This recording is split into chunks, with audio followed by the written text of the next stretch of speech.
Welcome to Tuesday on the Fun Astrology Podcast. Thomas Miller here. I'm so glad you are too.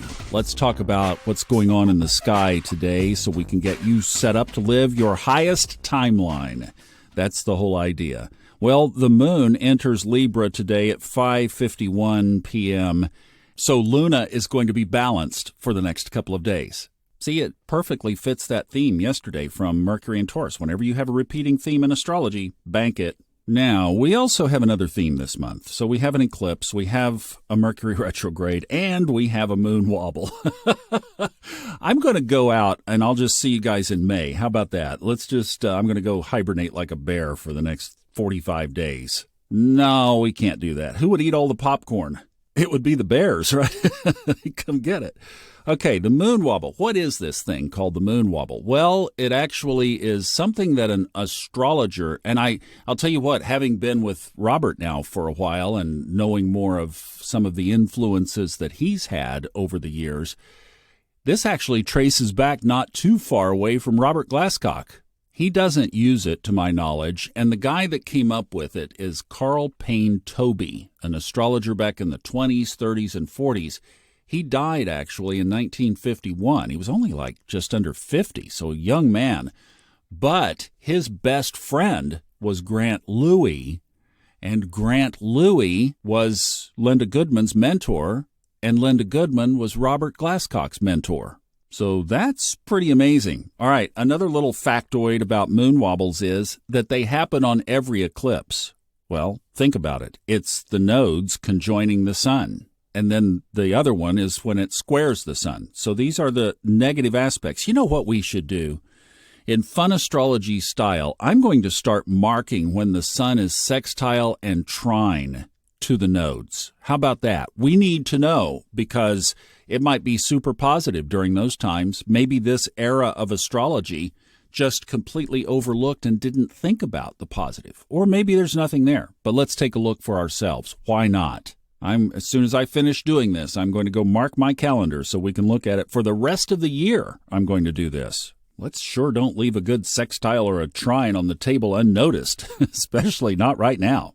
So the sun conjoins the north node of the moon on the 24th, 3 weeks from yesterday. Now, what Carl Payne Toby observed was that like eclipses, which of course are coupled at the hip with the moon wobble, that there is generally, broadly, more instability on planet Earth during these times when the nodes of the moon are either conjunct or at a 90-degree square to the sun. I don't want to get into the astronomy on this here. You can go, basically the best thing to do is search either some articles on this or articles on nodes of the moon, but particularly go look at the images on Google Images. Because whether it's an eclipse or not depends on the moon's declination relative to its intersection with the ecliptic line. That's basically what the difference is.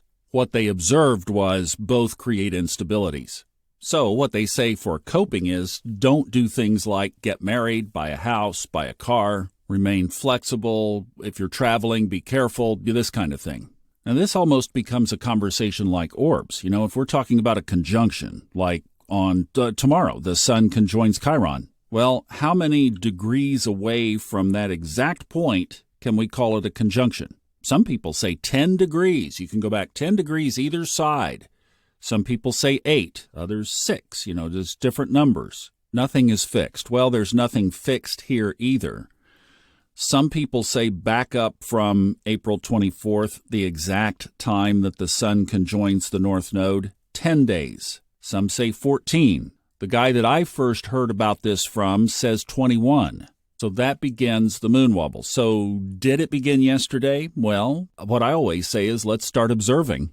At least be aware. Now, after the 24th, what are we talking about? Well, the guy that I learned from said 7 days. Some people say 10. I wouldn't go past that. I've been observing this for several years now, and I've never seen the major disruptions happen after the peak.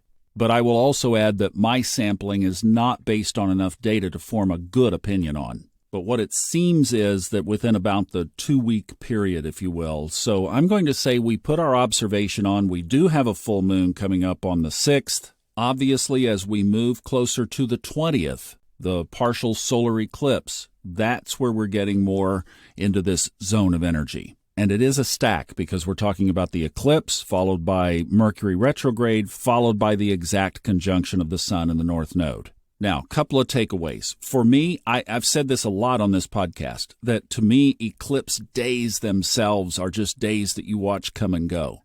It's the period, it's the time around it that becomes significant. Same with Mercury retrograde, same with the moon wobble. So I'm not expecting Thursday the 20th, Friday the 21st, Monday the 24th.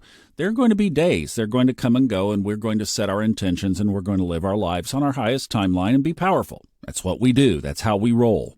It's the collective we have to watch out for. Now, we are in the sign of the Ram, so there is this Aries aggression that we could be a little bit susceptible to. But we had our lesson yesterday with that firm grounding from Mercury and Taurus. Mercury is our thought structure. In astrology, if the sun represents our ego, for example, Mercury represents what the ego, it represents the monkey mind, right? So we can firm up our monkey mind. We don't have to go into the distractions. In fact, it should be that the distractions right now would be toxic. It would be like, ooh, I don't want to listen to that. Turn the TV off. Don't watch the news right now. Just stay grounded. The other big emotion that I want to leave on is love, because that is the highest energy on the planet. And if you stay in love, and if you're exuding love, and if you are being love from the innermost part of your being, it's as though you put a little protective bubble around yourself and your soul. And that's the way through. So I leave you with love. And I love you, and I wish you a wonderful Tuesday, and we'll see you back tomorrow.